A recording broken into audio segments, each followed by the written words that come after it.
Star Wars. Hi, everybody. This is the Blizzard Watch podcast. I'm your host, Matt Rossi. With me this week is my, as always, fantastic co-host, Joe Perez. And I'm going to introduce our special guest because for a long time, y'all thought he and I were physically fused, which wasn't the case, but it was. I guess it was nice. I mean, you liked us or something? Mat McCurley. Matt, say hello to the people who've not heard you in a long time. Oh, hey, everybody. Yeah. Hi. Hello. No idea what we're doing. Yeah, we didn't prep for it at all. We just we're bringing McCurley on. That should be enough. Yeah. I gotta start with my own intro, which is oh my gosh, friends. And we're already getting it in the chat. People are already typing it out. Oh my gosh, chat. It's been a while. Yeah. Do you know I had to go look it up before the shoot. I'm such an idiot. I had to go look up my own stupid catchphrase. Dude, come on. It's been how many years? Oh, Too long. Way too long. The last time we did a show together, I believe that the president of the United States was a sane human being. The last time Matt McCurley and I did anything together was the very last BlizzCon party at the Annabella when we ran trivia. MC. Yeah, that's right. Yeah, that was the last time you and I had done anything together. Also, I gotta say this: it's really disappointing that we hadn't been talking for the past 4 years because I was in Southern California last year. Oh, were you I went to the last BlizzCon. Oh, did you? Yeah. See, it was my first BlizzCon.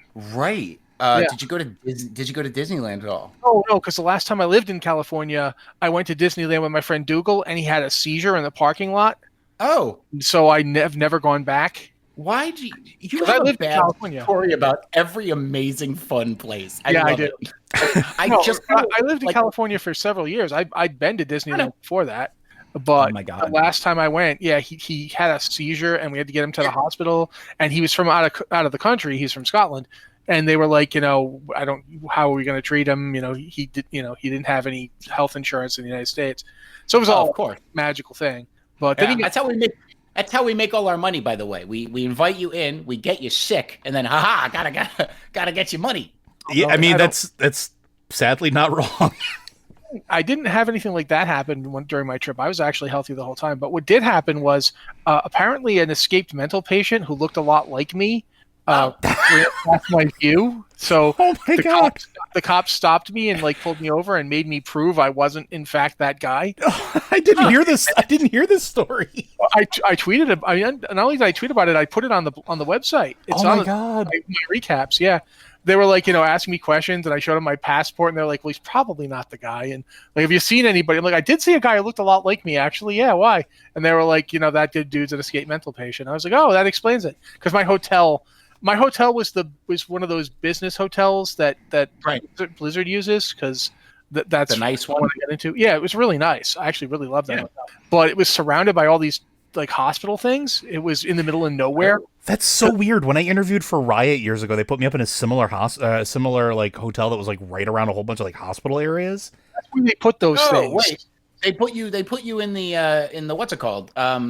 You went to the thing on there was what's the place? It's like a Holiday Inn on 17th and Santa Monica or something. Yeah, and then there's a medical campus a block away, and it's weird. Yeah.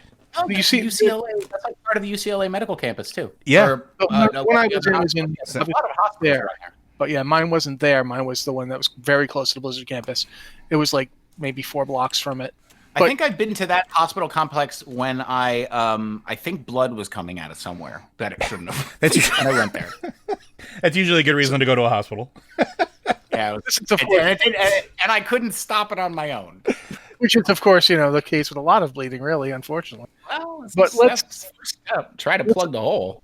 Since this is a show that is at least theoretically about Blizzard Entertainment and its games, I will have to ask you, have you been playing anything Blizzard puts out? Yes. What? Hearthstone Battlegrounds. That's great, because I haven't been playing Hearthstone. You could actually talk about that. No, I can't, because I'm not good. Good. Come on. You think dude, I've started going 4 years ago. I'm learning. So it's less that I'm trying to expand my horizons in terms of games in genres that are a little bit different, right? So I'm a big fan of the auto chess stuff, and I really like TFT. And so I wanted to try Battlegrounds because everyone's like, it's TFT, but with Garrosh. He's there. And I'm like, yay! And he's not. That's sad. I should send you a Garrosh. Doesn't he have like a campaign thing? Like I thought there was He's not in this. No, he's not in this set. I want to play Battlegrounds. I want to play the TFT version. I want to play the auto chess game, the fun, like random, like throw together a thing. You don't have to buy decks and stuff. So like, I don't want to play the card game. I don't want to play the real game. I want to play the fake, fun, dumb mode. And it's like, and then I'm like, just let me have Garrosh in a dumb mode, and they won't let me have him. Well, I mean, I think there should always be more Garrosh. Personally, just throwing it out there. I'm looking here I'm like at my Blizzard launcher, and I'm like, what if I played recently? And it's like the thing is like, so World of Warcraft, I was very much tempted to come back to for a little while because, like someone told me, and I would love to know if you guys have an opinion on this statement. Okay. That this expansion, the most recent, what is it? The most one is called Aftermath, Shadowlands, Shadowtown. Okay, yeah, the Shadow ones. Shadowtown. Yep, I'll go with it. Did Shadowtown? It feels like the first time Blizzard's able to really like add something completely, utterly new to the canon and get away from a lot of the like. Azeroth is a story, and now we can kind of like it feels very much like a Mandalorianing to Warcraft, where it's like, all right, so you've played Warcraft for a really long time, you get the aesthetic, you get the gist of things. Now we're going to take all of you and give you something not totally new in the sense of like, you know, this is a completely new Warcraft, but we're going to do adventures in Warcraft land now, rather than here comes Thrall again. So it's funny you bring that up because we literally just did a lore watch all about that specific thing. Oh, so go listen to the podcast then. Yeah, well, you know, I'm self-plugging because I'm going to self-plug. Well, let me say this much about what you're talking about. I think it's fair to say that what we've got with Shadowlands is. You were talking before about how Star Wars started off as kind of a Greek thing, and then it seems to be more influenced by biblical storytelling at this point. I think this is the opposite, in that Warcraft started off very much as like, you know, you actually... its roots were in Catholicism. Like the original Warcraft's roots were very much like Catholicism. Like to the point where you were like, you know, if you were playing in Warcraft, the original Warcraft, your higher up units prayed to God. Yep, just straight up literal God. Clerics, literal healers, literal priests and paladins. This is the first time that I've seen a game so much embrace the concept of the pagan idea of where you went when you died. I like it, and it's very much. I've been playing Assassin's Creed Valhalla a lot at the same time. Yeah. So I mean, looking at that, you know, historical perspective, and I've been playing Hades like crazy because you know, where people Hades. Really thought, you know, when you, I was reading a book called The Ancient Celts, talking about Celtic burials, and one of the points they made was that people were buried with all this stuff. Yeah, like one guy was buried with a cauldron of mead because 35 gold banded drinking horns because he thought he was going to have a major rager when he got over to wherever you went when you died. Well, yeah, he got those. He collected. Look, these are my things. Just like what's his face, the new Heimdall in Thor Ragnarok, right? He's like, look at my stuff, right? Like, that's what you wanted. You died, and you took your cool collection with you. The interesting thing is, like, some of that even survives today, and I didn't get a chance to talk about this too much on Sunday, which I really wanted to, but that's one of the things I actually really like about this, coming from a, you know, mixed background where part of my family is Puerto Rican. One of the things we do when somebody dies, it is a tradition to it's not the same thing as like a Mexican ofrenda, but you gather the stuff that they loved and the people that they loved, and you light a candle to basically send images of that smoke to them in the afterlife, to carry the voices of the still living, to carry the items to them, to show them that you still think about them. And you're supposed to there's this idea of letting the candle go for 7 days so that they can transition into their new life in the afterlife. And it's such a phenomenal concept. So that when you were talking about the Celtic stuff, it's like taking that and basically making it. It's just like the subtext is that when you die, you just leave of this world and go to another one. Shadowlands is just literally saying, okay, here's a big door. You know, we ripped a hole in the sky. Now go to the place that's on the other side of it. And that's cool. I like it. I will say, however, that it's very, if you've been playing WoW for a long time, sometimes it's really like, can I go back to a place where people aren't dead? I'm spending a lot of time with everybody being dead. So that's I guess that's my big thing is like, okay, for because again, like you have to like leave a little bit of logic at the door when you're playing the worlds of course. The Warcraft. Yeah, right. Like sometimes you're leaving a lot. Yeah, right. I usually have a poor reaction to things where you go to the afterlife and meet who's like caretaking the afterlife, because my ultimate like question is, all right, so then where do you go from here, right? Because like you can't just exist forever here. And that's sort of interesting because they kind of they're trying to address that in a certain capacity, right? Like for one thing, it's like we go into the afterlife and it's all going to crap. It's like, welcome to the afterlife. It's broken and doesn't work. Okay, cool. Start up. That's the starter. Secondly, then that because like then people dying. People die in the land of the dead, and I've been saying this from the beginning. Does that just send you to a like worse dead land? That's my question. Like entropy, right? Like entropy and energy all can break down to a final form, right? Like you go like the Big Bang or whatever it did, all at once, just expanded everywhere at once, and compressed and expands a ton of energy everywhere. That energy eventually collapses and loses its state and can all melt down to the one thing. Is it just that afterlife energy is then making it's just another transitory period towards literally that's universal entire death? That's pretty okay. It's basically they're trying to gather up as much of the energy of dead living people as possible to use to feed their dead ecologies. Like that's kind of cool. Without people constantly dying and flooding these realms with life energy, they start to wither and die, and you're seeing that too. It's a messed up expansion. It just from all right, I really kind of like this. Wow. Yeah, okay. Up front, that if you have been staying away from World of Warcraft because the past couple of weeks, like let's say Battle for Azeroth, wasn't really your liking, because I know you liked Legion. I love Legion. Legion is next to Mist of Pandaria and the Burning Crusade for me. This is pretty much the best departure WoW's ever done. Yeah, I would agree. They finally have said, okay, we're not going to do a retread. We're not going to do Legion. For all that I liked Legion was basically, let's do Burning Crusade again. Mist of Pandaria was like, you liked it when we went to other continents, so here's a new continent. This also, is let's mess with your. Oh no, there's a lot I liked about Mist of Pandaria, but this is the first expansion they've done in a very long time where it's like, remember nothing, because none of this is going to remind you of anything. Right. This is not going to be. This is not going to be what you've seen before. So in a way, The Mandalorian, I think it's a bad comparison because The Mandalorian felt an awful lot like a greatest hits parade. And that's not a criticism. It's just, when Boba Fett and Ahsoka Tano start showing up, okay. But this time, I don't know who the Primus is, but that guy's weird. The interesting thing though is like going back to what Matt was saying or McCurley was saying on the. I'm gonna have to do that just to differentiate between you two for those that are listening at home. But what you were saying but what we were saying on the pre-show, it does sort of apply here. It's almost like they're kind of kickstarting the greater cosmology and moving away from just the pantheon. Because like one of the things we talked about in for years and years and years is that when it moved away from Catholicism and WoW, it moved towards basically the Titans as sort of like a replacement for deities, right?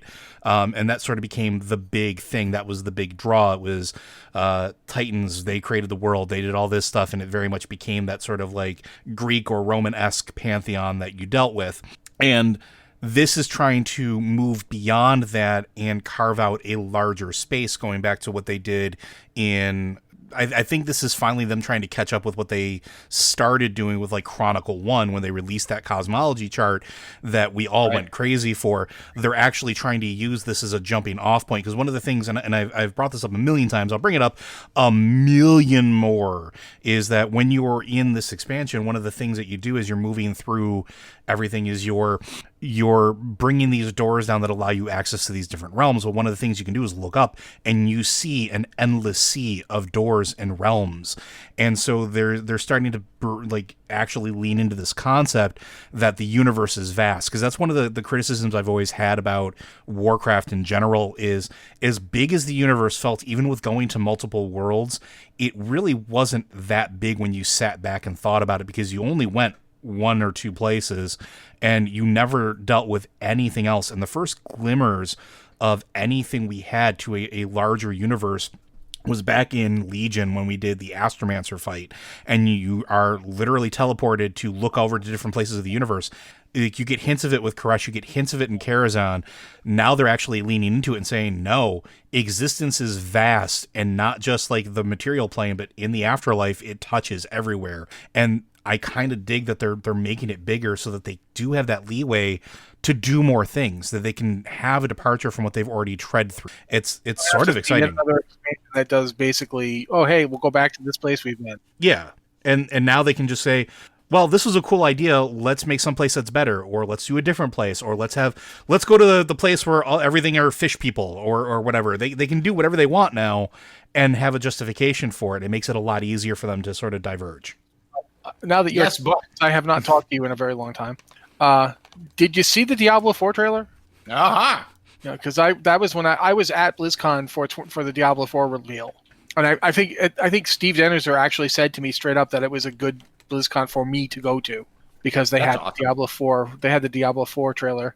I'm super excited for Diablo right now. I'm like the thing. Have you looked at Diablo Immortal at all?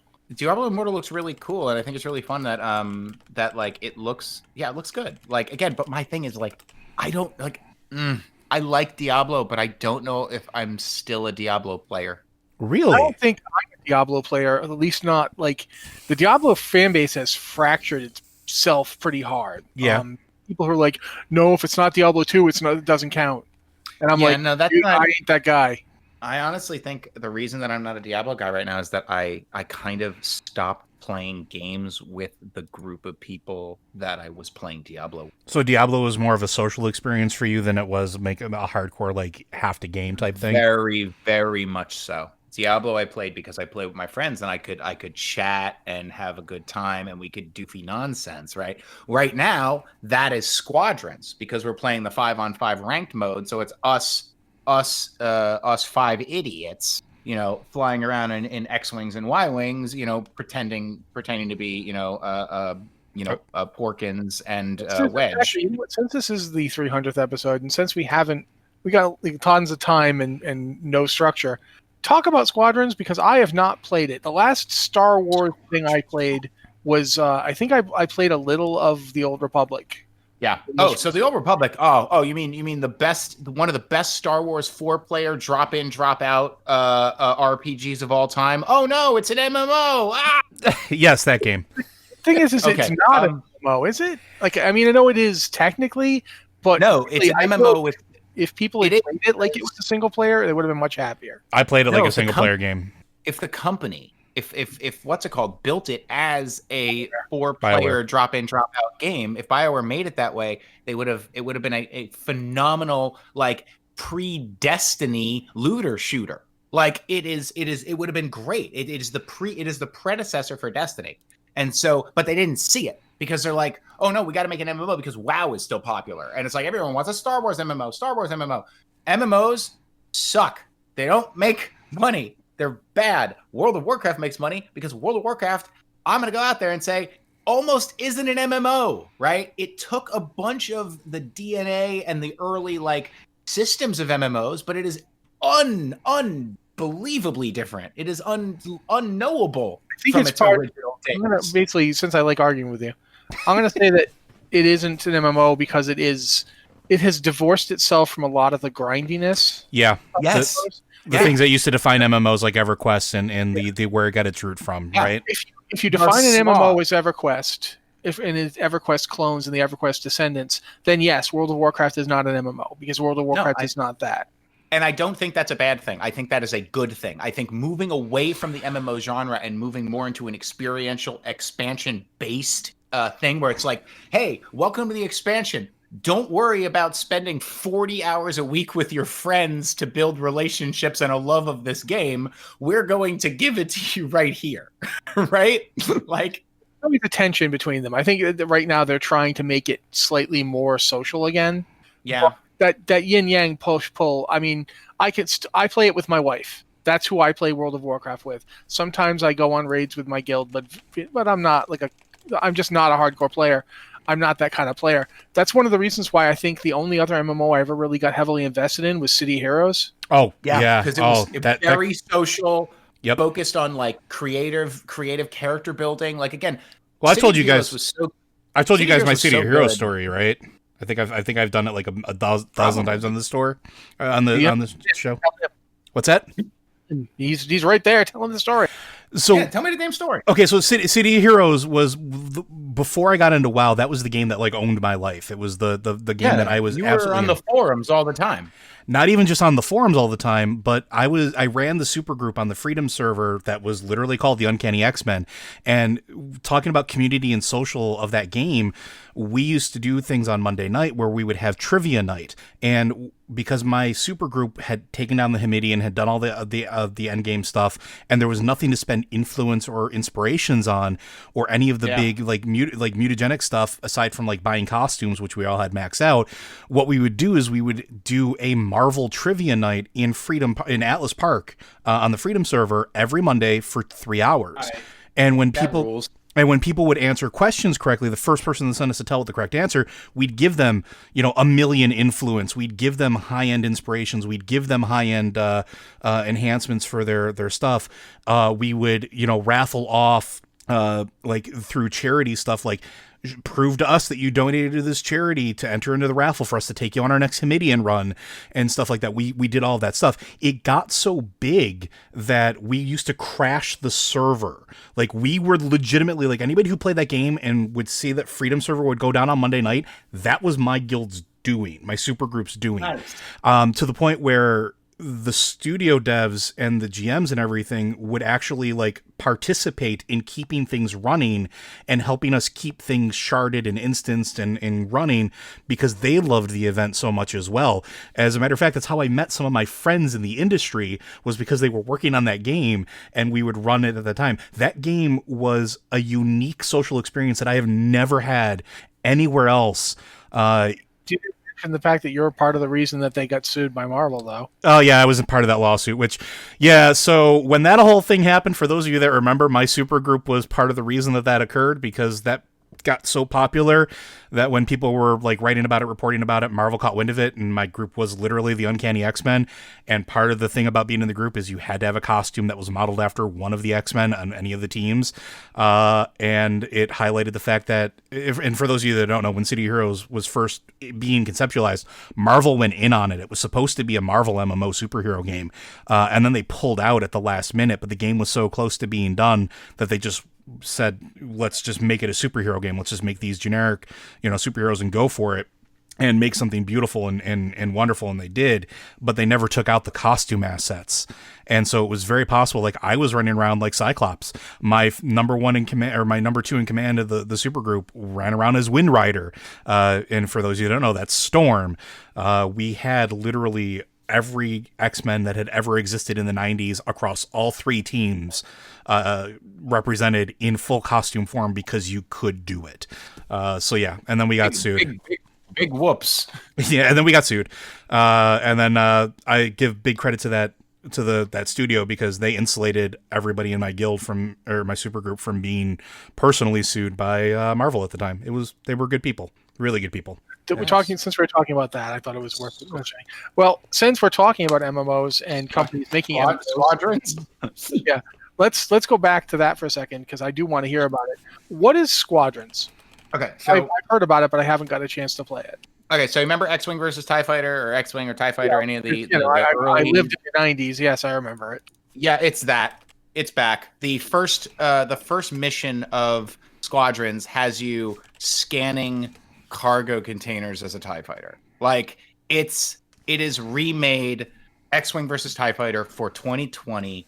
It is a flight sim. You can turn on the advanced controls that give you like pinpoint accuracy in terms of like where your shields go, where your power goes to your engines, to your shields, to your guns, to that kind of stuff. It is best experienced with the flight stick and the throttle. It is a full flight sim. Problem is a lot of people these days don't know about flight sims, Rossi. Like me and you, we're old, we're old gamers. You know, we're Jane's flight sims guys who like, you know. I was just thinking about like when Microsoft would put out a new flight sim every year for like 20 years. And a lot of people don't know what happened to flight sims and where they went and like why'd the market dry up, blah blah. Well, yeah, 9/11 happened. That's what happened. Yeah. And it turns out that a couple of the terrorists flying actually like practiced and or learned on Microsoft Flight Simulator because it's that good.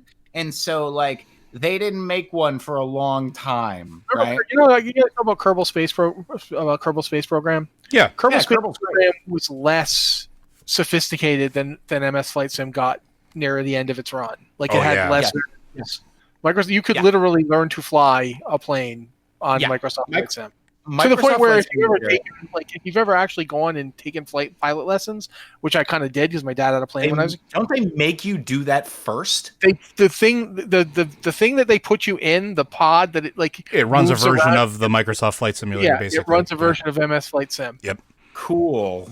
Which is funny because what wound up happening is, I don't know if you guys remember back in the day, I don't know if they still exist, but when there was the chain of arcades, and there were a couple big ones, they were the Palladiums, and they had a flight simulator in each of the Palladiums that was the exact same thing that they stick you in when you are like doing your prep stuff before getting into an actual plane. So you could actually get into an actual flight sim and like as a regular civilian, as a kid, with a full 4D experience and go. Because I remember Microsoft was really worried because Microsoft Flight Simulator X was coming out, right? And it was like, all right, here comes the big new, flight simulator. We're going to see if we can do this now, right? Like, here it comes again. It looks great. It's using like Google Maps or something like that. It's like gorgeous, right? Amazing flight simulator. Again, as complicated as it is, like it is 100%. You can learn to fly a plane on the new flight simulator.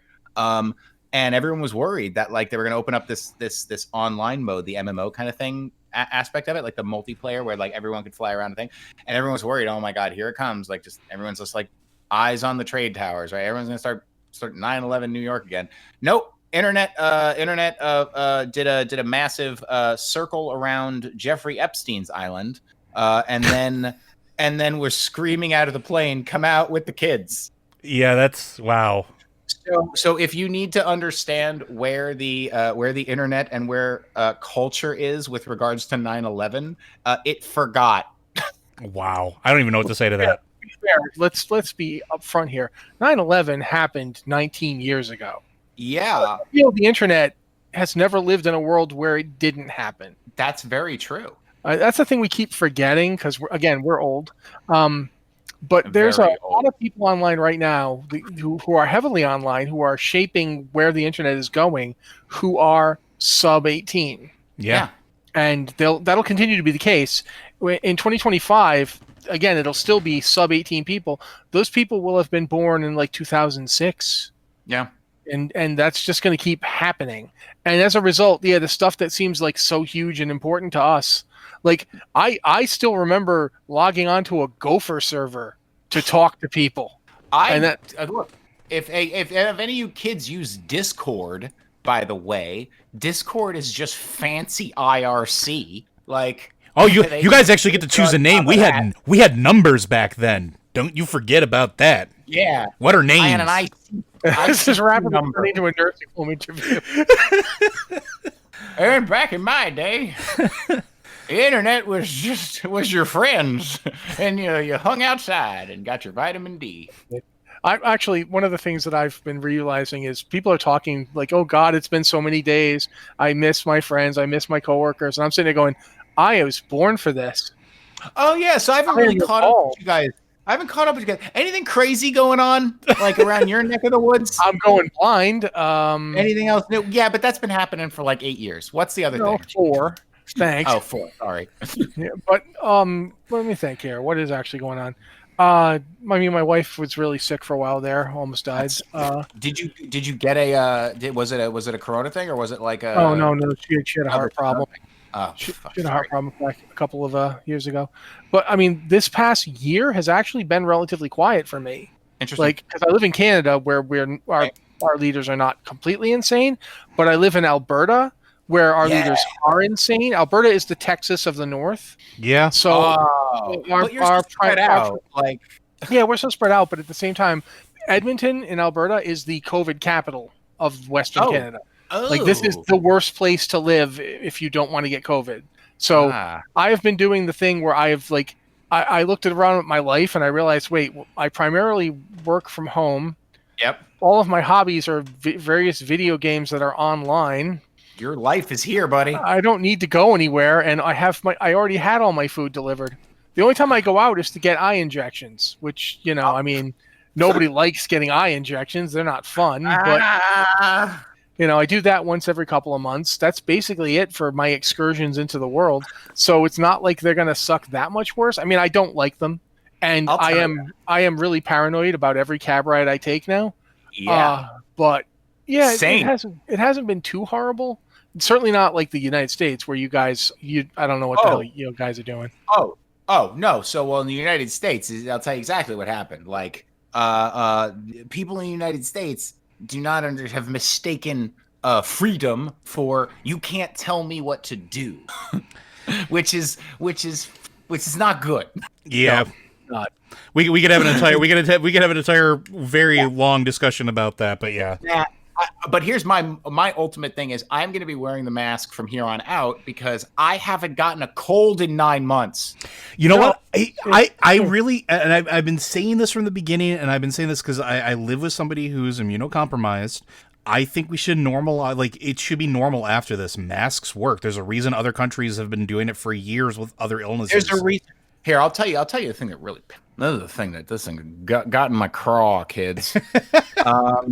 They just opened a new ride, a new Beauty and the Beast ride at Disneyland in Japan. Okay? I got it. Go ahead. They're fully up. They're fully running. You can go to Disneyland in Japan. Meanwhile, I got my first Disneyland annual pass in September of 2019. Oh. I went to Disneyland from September 2019 to February 2020 over 64 times. I can't do that. Sophia in the dark, man. I did days of work there. I just took all my work and just said, I'm working from Tomorrowland. And I just did my whole day at Disneyland, and when I took a break, I went on Space Mountain. Yeah. I mean, it was the greatest 4 months of my life, and then it died. It literally died. Like Disneyland closed. My happy place is dead. I haven't been on Space Mountain in almost a year. I listen to the music and cry. I don't mean to laugh, but we enjoy your pain, so a little bit. Yeah, I know. So, seriously, though, it's weird to see like the entire world trying to figure out what it's going to do. Companies realizing we have to shift to for years we've had the capacity to work from home. But there's the mentality that people, I just had this discussion the other day at my 9-to-5 job. It's like this mentality that people won't work from home, and now they're starting to see like, no, people overwork when you allow them to work from home. Like, this whole mentality that you have to have a place to all go to work there, and it's like the fact that people are like, well, now we can pay people less. It's like, no, you can't pay people less. People still pay rent, you jerks. In fact, people are using up resources that they used to get at work, like toilet paper. Do you know that that's completely changed the toilet paper industry? Yes. The toilet paper industry is like, well, we're not selling any corporate toilet paper anymore, but we sell a ton of regular toilet paper, so we're shifting. That's why, and no joke, I think it's the, where is it? I think it's the Charmin giant roll. So, look up, go to shop.charmin.com. Oh no, this is legit. Like, and it's not just Charmin. Like, all of the companies have legitimately changed what they produce. You can get a home version of the giant thing that goes in like that goes in like offices into the toilet paper things. And it's called the Forever Roll. They're just trying to sell you the crap that they can't sell to offices. Yeah, and they're not even producing like the smaller grade stuff anymore. Like most of them are shifting to the larger production stuff, trying to bank on people like stocking up. Like it is completely shifted an entire industry. All of my socialization right now is basically in the games I play. Like, so it's a lot of World of Warcraft. It's a lot of Diablo when I play that.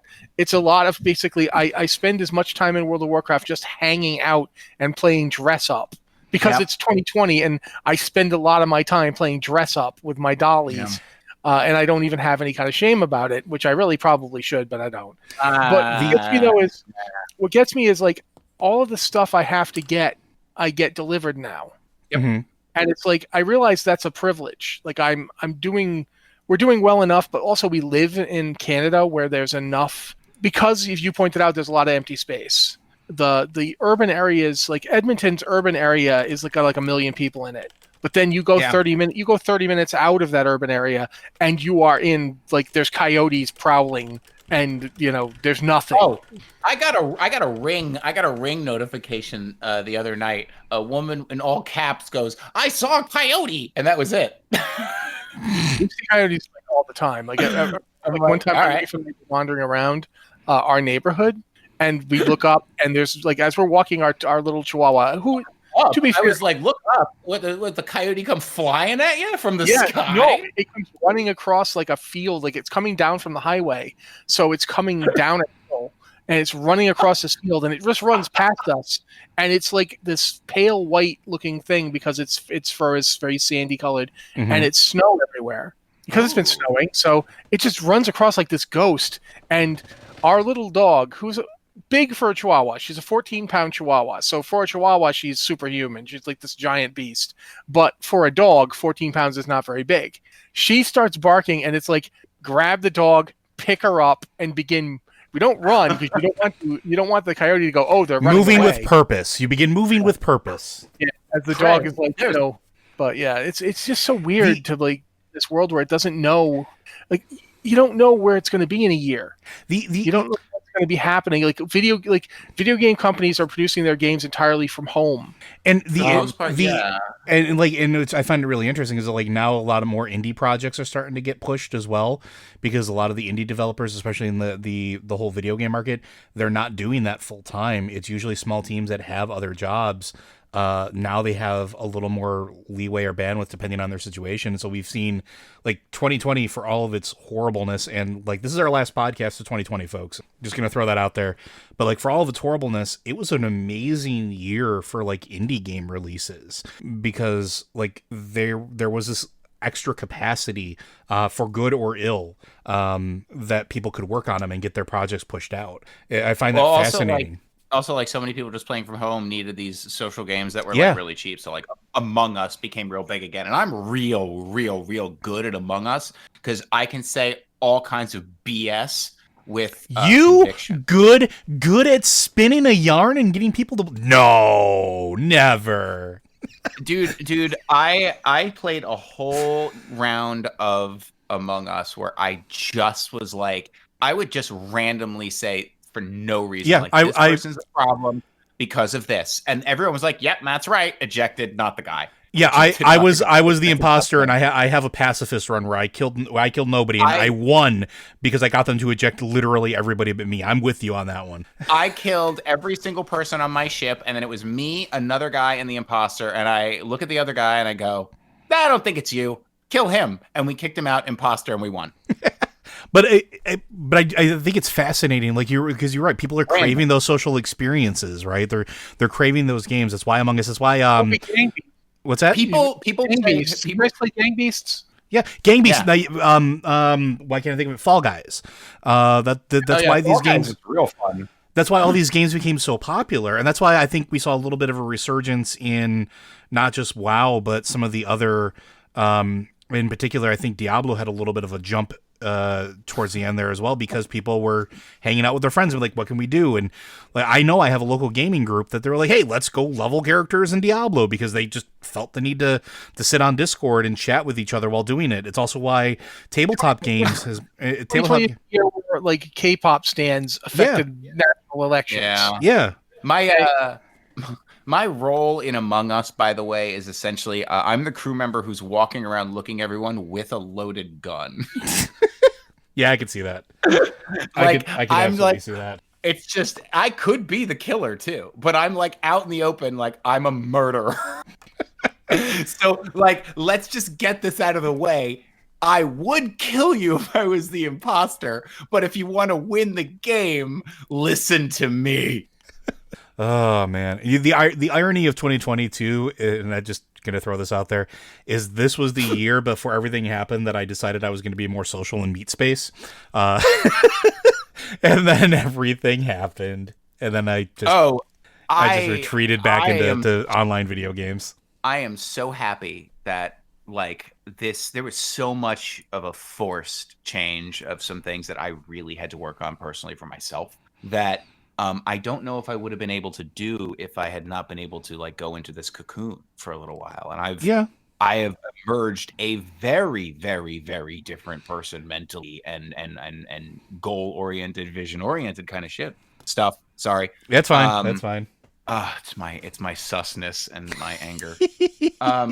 that I feel almost bad because like, especially for me, the pandemic has shown that like, you know, if things are bad for me, like I cannot fathom, nor ever will I be able to fathom how bad it is for people who are actually struggling. And like my mom had coronavirus and she had she was in the hospital for a while and she was not close to death. She's an older person. She's definitely susceptible, but she was never like crashing or never had to be like resuscitated or anything like that, thankfully. But her heart rate is now permanently like 5 more beats per minute. Yeah. There's like just cause my mom's running a little hotter because of coronavirus. Yeah, and I'm like, one of my friends who I used to like years and years ago now, we were part of a writing collective together. He got it twice. I lost former guild members. That the only reason I ever remembered I was in these guilds was because they reached out and said, hey, so-and-so unfortunately died of coronavirus and tagged me in one of the posts. And I'm like, oh my God. Like, this is one of those years where memories were coming back to people because so many people were just being lost. Right. Yeah, and that right there, I think is one of the hallmarks. And I think like a lot of people like, I get why it's such a sensitive subject for so many people because it's not just a year that's been that dumpster going down the river on fire. It's that year that you're having all these memories come up and sometimes in rapid succession. Rossi will tell you there were a couple weeks where I was real bad and I lost a whole lot of people real quick in rapid succession. And it was people that I hadn't seen, that I had been meaning to get around to talking to. And it hit all at once, all like a truck. And I can't imagine how other people are dealing with that too. It's been a weird year as far as that goes. And I think a lot of it we've been forced to deal with our humanity in a new and different way. And I think it's terrifying and fascinating. It's interesting to me that while you're talking about this, I'm streaming an image of my night elf standing in front of a flaming, screaming fire of souls. Yeah, I was gonna say something. It's pretty on point. But I will. No, Matt was gonna say something. I want to let him to actually talk. Oh no, I was just gonna say like that. It's interesting because like for me again, like I am not a family person. Like I'm not yearning to see my family. And I hear all the people are like, it's been hell. I can't see my family. I can't see the thing. My wife has friends who have like had babies this year. So she hasn't been able to see. Her best friend had a kid at the beginning of the pandemic. She hasn't been able to see the kids because almost one, right? Like she's the godmother. Like, and so it's insane in a way that like, I don't think in my life I have experienced a year where every single person on the planet Earth was like no, not this. Yeah, it is weird. I mean, I try sometimes to try and drag this around to being about the subject of the show, but let's be honest. This has been the year that's been completely dominated by this thing. Yeah, everything we've talked about, everything we've been doing, even our games, like it's been influenced by it, right? It has. I was gonna say, we haven't seen anything like it since the Spanish flu outbreak, and we didn't handle that. Yeah, that was 100 years ago. So we missed that. But what's really messed up about it is going back and seeing the newspaper articles where people are like, wear a mask, damn it. Oh, yeah, but you know what? Do you see the cool masks they were wearing, though? Oh, like, yeah. Man, people were wearing, like, cool masks during the Spanish flu. Like, they look, again, it looks post-apocalyptic and crazy because they're fashioned out of whatever they got, and it's, like, right after and during World War, during and after World War I. Yep. So, like, A, everyone's rationing stuff, and B, it looks like, it looks cool because, like, it looks old, and it looks like, like a pre-modern and pre-contemporary, but like at the same time, like something that fascinates me is that like when we lived in New York, our radiator was really, really good, right? Like, man, our heater was like pumping out heat. It was so good. And I was like, why does anyone need this much heat? Like, we had to open windows. It would pump out that much. And now you know why. Turns out that's what they were invented for. And no one understands or knows that is that they're actually invented to overproduce heat because during flu season, during the Spanish flu, you wanted to keep the house warm during the winter, but you had to keep the windows open to keep the air circulating so you didn't kill your grandma. Yeah, so that they had to invent a way that a heating system, not just a heating system. Yeah, and it's those old metal radiators that a lot of us but didn't know what they were for or why they were like that. Well, yeah, but not even that. But look at the architecture too. Like, this is what I went to college for. Was architecture. That's why window layout and house placement was like it is, particularly in those types of states, is to maximize airflow while retaining heat in the winter. It is like you go to anywhere in New York, go to New York City, go to Buffalo, go to Rochester, and you go to any of those old houses that were designed and built right around that time, and that's why they're like that. That's why they're shaped like that. That's why those windows open the way they do. It is that's why like shutters are a thing on a lot of those houses, even in like a winter, quote unquote winter band area. It is fascinating. Like we don't talk about a lot of the nitty gritty of the stuff, but like these things do have a lasting impact, and it's going to have a lasting impact on. We talk about games all the time. It's going to have a lasting impact on our gaming experiences for years to come. I saw one thing. One person I saw recently that I actually thought you two would be good to talk about with this. I read an article saying that movies are not going to be the same after this. No, they won't. Well, no. Here's why: blockbusters are dead because the blockbuster may be dead because the movies are dead, like in terms of movie theaters and where you go to do them. But I think it's a death knell in two ways, right? Like just like technology killed, kind of like the recording industry. Technology right now is destroying the film industry too. Yeah, right. Because of streaming. I'll give you two. Well, actually, more and other stuff. Actually, Lucasfilm is doing it again. So here's the two things. The two things that are killing movies right now are these two things. One is Lucasfilm and the volume, right? The volume is the proprietary technology that they film The Mandalorian with, which is essentially a warehouse dome projection screen that is hooked into like an Unreal 5 engine that lets you build in real time and film and move the camera in real time backgrounds for actors. Yeah, it's crazy. On a set, right? And so Mandalorian looks the way it does, and it's kind of funny once you realize that it's filmed in a circle, you can start to see it. Yeah. Because it has a very theater in the round aspect to it. Yeah, it has a very theater in the round aspect to it. And so you can start seeing it, and I kind of like it now, where I can kind of see it because it makes it feel like a play. It feels more like a D&D campaign than a Star Wars show. Yeah. Which I kind of really like about that. It feels more this weird. Started on that because the last digital. There's a movie called The Mummy with Brendan Fraser. Yeah, that's that exact same feeling of being a D&D campaign. It feels very much like a D&D campaign. I really like that. And you know what? I want to talk about. I'm going to throw that out there because we haven't talked nearly enough about tabletop, and I know our listeners are going to be, Matt and Joe didn't talk about tabletop stuff at all. Like, I think that's also going to have a lasting effect on it too. Like you were saying that like big media or movie theaters or the blockbusters and stuff like that are changing. I think that plays into it too, because people with the resurgence of D&D and thanks in part to Critical Role and also the accessibility to play and run games between Roll20, Fantasy Grounds, between D&D Beyond, people are starting to realize that they can get those same sort of big blockbuster experiences at home. Like they can make their own.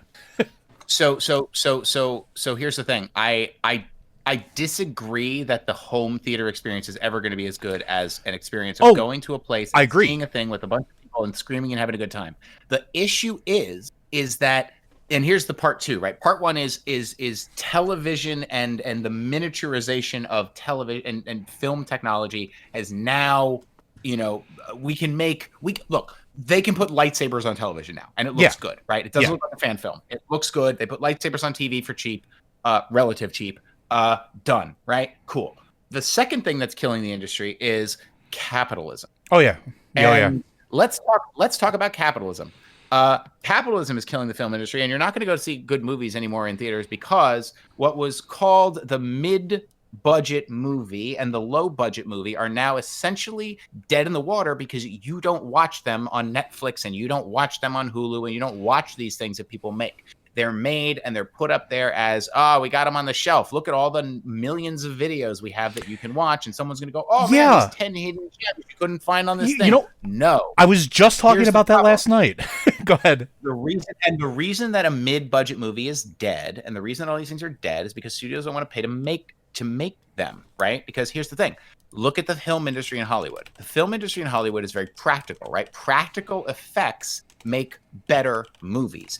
Period. You think The Mandalorian is filmed in a high-tech CGI, magnificent thing, but they also still build the stuff and roll it into the set and do stuff with it. And like John Knoll, the guy who made Photoshop, invented Photoshop, invented a new camera rig while they were filming season 1 of The Mandalorian to shoot the ship better in the actual ship, because to make the ship move and give it that grittiness it's real. CGI is a little tough. So they just made a model of it. The guy who invented Photoshop invented a new camera rig on his own, and he did it for free because he was bored, right? Like that's why this can happen, right? Not, okay. So then, John Knoll is a guy who's been working in film and technology and computers and all this stuff for 40 years, 50 years, right? The guy is huge, crazy, right? The issue is then, where's the next John Knoll coming from, right? Where's the guy who does squibs? You know what a squib is? Squib is a fake bullet, right? I'm very familiar with that. When you watch a movie like Scorsese's most recent one, what was it? The Gentleman? What was it? I haven't watched a Scorsese movie in a few years. It was good. Scorsese's new one was good. And when people get shot, it feels like they're getting shot because they're using squibs. Go watch any John Wick movie, right? They're John Wick movie, they're not using squibs. No. John Wick movies, The Irishman uses squibs. John Wick does not use squibs. It's all CGI bullets. Yeah, and you can see the difference because look at the visceralness of the scenes. While John Wick is good in action, there isn't a whole lot of visceralness with it, right? What I talk about before, the concept of what the actor has to imagine. Yeah. And you take out, the more the actor has to imagine. But why did they take out squibs? Partially because of the risk. No, not at all. Because they're too expensive. Because I was going to say it's cost. Because the people who do squibs well are people who've been working in the industry as Hollywood professionals doing special effects for over 20, 30, 40 years. They make salaries. They're part of a union. And not only that, but think about what happens when a squib explodes. You are now dealing with the cleanup from that, the cost of building the squib and doing it right, the costuming cost, because now if you have to do multiple takes, a lot of times with the squibs would have that charge. Sure. But all that's incidental to the point where computers are less expensive than a guy who needs to make a living, and the guy who can do the gunshots in a movie is, you can pay that guy way less because he could do that on a computer for cheap and it looks good enough. And so you're going to get new types of things because a lot of this stuff just doesn't exist anymore. Old Hollywood is for the most part dead. The people who do squibs, all out of work. People who do a lot of that camera work and a lot of that stuff for the old days, out of work. People who are part of the Hollywood unions, completely ripped up. Like you the way it works now is 400 different, CGI shops around the world get different, bid for different Marvel scenes. And sometimes, and it's not even movies. It's scenes. It's scenes. It's not even movies. It's scenes. And that's why Jon Favreau is so good at this, and why Kevin Feige is so good at this, because what Kevin Feige actually did was Kevin Feige is not like a brilliant guy in terms of I made this big Marvel thing. Yes, he's brilliant in that way. What he's really brilliant in is this guy found a way to ask for very specific things from a whole bunch of different places and then brought them all into one place and cohesively put it all together into something that looks good every single time for 10 years. Right? Like that's why the Marvel movies work, because they take advantage of and use very convincingly and very good this worldwide network of CGI houses and movie you heard making about what and happened. all that stuff. You guys heard about what happened to the house that did the effects on Sonic the Hedgehog, right? Yep. Yes, they got overworked and shut down. Yeah, because that's what happens with a lot of these things. You contract out to do a job. You're not unionized because these aren't Hollywood companies. They take it for the lowest bidder. They do it at the lowest bidder. They're often, then they're expected to crunch, just like, say the people who made Cyberpunk 2077 or Red Dead Redemption 2. They're expected to crunch to get it done, and it's the same problem. You only get so much viable work out of a human being. People don't understand this. If you try and work somebody past a certain point, they cannot function. So all remember the Matrix. Well, hold on. Let's walk it back just a little bit to go back to something earlier that I think is I think is important. Going back to what you were saying, McCurley, about like the lot of this stuff is sort of like dying and going away. Part of it is that technology, not just the way that things are going, because there is a place for the new CGI and the new technology. There's always going to be a place for it, but the incidental sort of mid-range and low budget is gone now because you don't have those. Make money. Well, it's not even that they don't make money anymore. Think about this. I'm old enough to remember video stores, as I'm sure you guys are as well. How many times did you go to a video store, look for a specific movie, they were out of it, but you saw something else on the shelf and you grabbed it? That market's evaporating because right now when you go to, Netflix or Hulu or Amazon, you're looking for something specific. How often, and this is something I'm really curious, and I want to ask you guys, how often do you just pick something randomly that isn't what you were looking for and just throw it on? Never. Exactly. Never. And the mentality of that, and I'm sure our listeners are a lot of that too.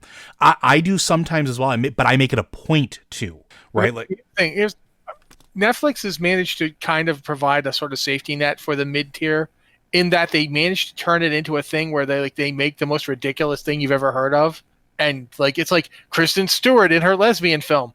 I'm sorry, I don't remember the name of it, but it's like they market these mid tier films as events, and get excited about them and want to go see them, even though they're not. Like, this would have been something that released in theaters, made decent but not spectacular money.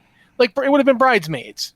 Remember Bridesmaids? Vaguely. It would have been. Bridesmaids was a good mid-tier film. Comedy, right? And it was good. That's the only place that is kind of saving that kind of thing is Netflix, because Netflix doesn't have a choice. Netflix is losing all the stuff that you get. Like, Disney won't let Netflix have their stuff anymore because they're going to have it on their channel. Warner Brothers is going to put it on HBO. Everybody has their own channel now, so places like Netflix have to start making mid-tier stuff to survive. Yeah. Yes. And so that's the only place that's saving. But they make mid-tier stuff and then push it, right? Like that's their thing. What the 3 seasons and canceled? When they do TV series, they go 3 seasons and then they're done, because they don't want to deal with the syndication rights after 3 seasons. Yep. And that's again, capitalism. It's capitalism again. It's like which squeeze, which I think is sorry, but I think it's fascinating to circle it back to like video games. Is I almost feel like the opposite is starting to occur there. Like, we're starting to see more mid and low tier, for lack of a better term, start to find purchase because of everything that's going on. And so we're starting to get like a whole different shift. Like for years before this, and Matt and I have talked about this a lot with like the Assassin's Creeds and things like that, where like you had these major releases that were milestones, and maybe occasionally you'd have a small budget game or an indie game or a mid-tier game that would like catch attention. But like you would have your Assassin's Creed, and then you would have, Senua's Sacrifice. And, that was a mid-tier game that I think is actually very good. And people would not hear about it necessarily because there was always that big budget game was getting the push.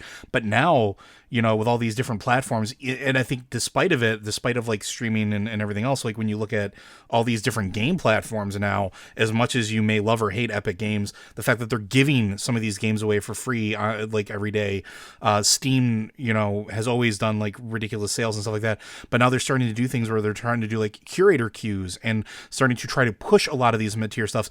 There's now a market for that sort of budget entertainment now that wasn't necessarily there, and people are starving for that content. So now they can do that when they couldn't do it before. But the ultimate goal of most indie developers and things like that are to build their own things, build their own studios, or go work for a big studio. Yeah, right? exactly. Like, ultimately, like everybody wants to work on the big thing with the big people who have the most resources to do the cool thing, right? Like even now, like the Among Us team is getting big because they need to, because it has to grow. The Fall Guys team, Mediatronic, like those guys, like Mediatronic. Do you guys know like that company? That's the company that made Hatoful Boyfriend. Yeah. Like the pigeon dating simulator, right? Like that's the kind of the reason that the Game Tycoon game is so popular among game developers.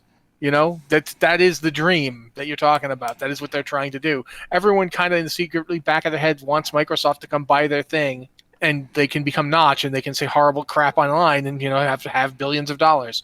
Also, I would say that just responding to something in the chat, that's like saying that eventually all food will be hamburger. Yes. There's a reason that's a trope in a lot of sci-fi, right? Yes, all food will be hamburger if capitalism gets its way. There's a reason that Taco Bell was the only restaurant you could go to in Demolition Man. And to sort of like, and going off the chat to 6,000 has a point where like, yeah, the new tools aren't the cause of the problem. There is innovation that can be had with those tools. People who decide which tool to use. That's the thing. Right, but those tools do provide a provide you figured it out. It's money. An easy out, right? It's always money. It's easy out. It's I can do the thing for this, when in reality you should probably be constrained like XYZ. For instance, there's a good example of Christopher Nolan becoming a good filmmaker after the first Batman movie because he was a bad filmmaker before that, didn't know what to do with a camera and was nuts, right? I mean, like throw that camera around, tons of close-ups everywhere. Memento what? Sorry. Then you hit. I'm trolling around with you. And then you hit Batman with the Joker. And what was that one? Batman Returns. Dark Knight. The Dark Knight. The Dark Knight. So what happened with the Dark Knight was Christopher Nolan wasn't allowed to use the cameras that he usually used. Right, his handheld stuff. He wasn't allowed to do any handheld stuff because that was the first movie that they used. They filmed primarily in IMAX. Right, and IMAX has a different framing, which forced Nolan to film that movie in a completely different way. He doesn't film movies, and he actually had to go back to the old technology and the old screen techniques and stuff and the old filming techniques because he didn't have the CGI added handy cams and the stuff to fix it in post kind of stuff, because he had to film with this special IMAX camera. It was heavy. You couldn't pick it up. All of the data going into the thing had to have a different screen resolution, and it's not like 16:9. It's like a different IMAX thing. So like the way he frames shots is completely different. You'll notice like shots in The Dark Knight are all like static with people moving in them and action happening versus like the first Batman in his trilogy, which is like up and in your thing, and Batman's like fighting with the hands and fists like everywhere, like real close up. So like for me, the new technology forced people to go back to it always comes back to doing it with your hands, right? Like even with all the CGI in the world, like augments everything. The technology continues to augment things. There's still a guy in a suit, right? Final Fantasy, that movie came out, and everyone's like, actors are done. We don't need actors anymore. It was trash, right? Like, we're always going to need people because the uncanny valley is always going to exist as long as we understand what an uncanny valley is. I'll throw that out here too, but I think we're gonna have to call it because we're actually at our time limit here in a moment. But like, we've been going for an hour and a half, my friend. Yeah, the interesting thing about that is I have this discussion a lot with modeling and painting as well, because one of the things that was said was that like 3D printers are going to kill like, you know, the hands-on thing. And it didn't. It didn't, because the hands-on things just shifted. You started using the technology that way, so that sculptors learned to sculpt in digital. It's a very interesting thing. But I was going to say, if you have one quick thought, then we're going to have to call it. Go ahead. I was going to say, you still have to be good at making the models to make a model that looks good. Exactly. Exactly. All right. Yeah. However, that's going to be the end of 2020, the end of the podcast for this year. We're going to come back next year. Don't worry about that. You're not getting rid of me yet. Curly won't be back until he feels like coming back sometime. You know, we might have him again. I'm honestly, I think in 2024 we could we'll have an argument about something next week, and then 2024 we'll be ready to talk again. That's right. I'll be back in 2024 after the world has ended again from the fourth super pandemic. All we're eating is hamburger, and the only Blizzard game left is thanks to my patronage is the new World of Warcraft expansion, World of Warcraft. Garrosh was right. I was waiting for it all day. Yes. Honestly, at this point, he almost was. Yeah. But you've got a question for next week's or future Blizzard Watch podcasts, please send it to podcast@blizzardwatch.com with the subject line podcast to Blizzard Watch, or you can hop on our Discord and go to our Patreon Q and Podcast Questions channel or our Q Questions channel, and you can hit us up there as well. Joe, you got anything to say before we leave? I just got our standard outro. Blizzard Watch is made possible due to the generous contributions at patreon.com/BlizzardWatch. Your continued support means this podcast site and community is able to thrive and grow. Blizzard Watch supporters enjoy exclusive benefits like early access to the podcast, a better chance at having your question answered on our podcast or the queue, and an ads-free site experience.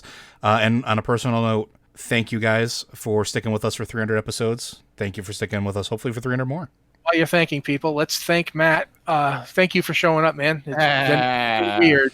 The least I can do, literally. Actually, the least you're going to do is not to do it. Yeah, you could have told me no. That's not cool. But I am only sorry that I did not have a kazoo ready for you. Oh man, here's the thing, man. I bought a harmonica to try to learn to play the harmonica, and that's like the only thing I have like instrument wise I can blow, and I don't even know where that is because we just moved. Yeah, that's a shame. That's like the new outro is God.